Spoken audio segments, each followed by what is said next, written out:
كل البشر يوم القيامة يقولوا نفسي نفسي، إلا محمد صلى الله عليه وسلم يقول أمتي أمتي. فيقول الله سبحانه وتعالى أخرجوا من النار من كان في قلبه مثقال شعيرة من إيمان، فتخرج أفواج.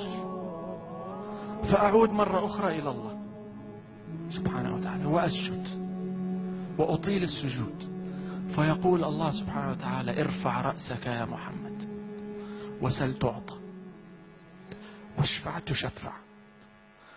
فيقول أمتي أمتي يا الله. فيقول الله أخرجوا منها من كان في قلبه مثقال خردل من إيمان، فتخرج أفواج. فيعود صلى الله عليه وسلم ويسجد ويقول الله سبحانه وتعالى له ارفع رأسك يا محمد وسل تعطى واشفع تشفع. فيقول أمتي أمتي يا الله. فيقول أخرجوا منها من كان في قلبه مثقال ذرة من إيمان. تعرفين إيش يعني الذرة؟ يعني لو نملة ماشية وما دعستها رحمة بها، هذه ذرة تشفع لك يوم القيامة.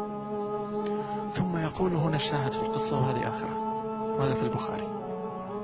فأعود فأسجد وأطيل السجود، فيقول الله سبحانه وتعالى ارفع رأسك يا محمد وسل تعطى واشفع تشفع. فيقول في المرة الرابعة صلى الله عليه وسلم يا الله ائذن لي في من قال لا إله إلا الله. يعني وإن لم يكن من أمتي بس وحدك، وإن لم يقل أشهد أن لا إله إلا الله محمد رسول الله بس وحدك. فيقول الله سبحانه وتعالى وعزتي وجلالي وعظمتي لأخرجن منها من قال لا إله إلا الله. محمد صلى الله عليه وسلم ليس تبع أهل الرياض والقصر، وما هو تبع أهل جدة، وما هو تبع السعودية، ولا هو تبع الكويتيين، ولا تبع المصريين، ولا حتى تبع المتدينين دونا عن غير المتدينين، ولا تبع المسلمين فقط.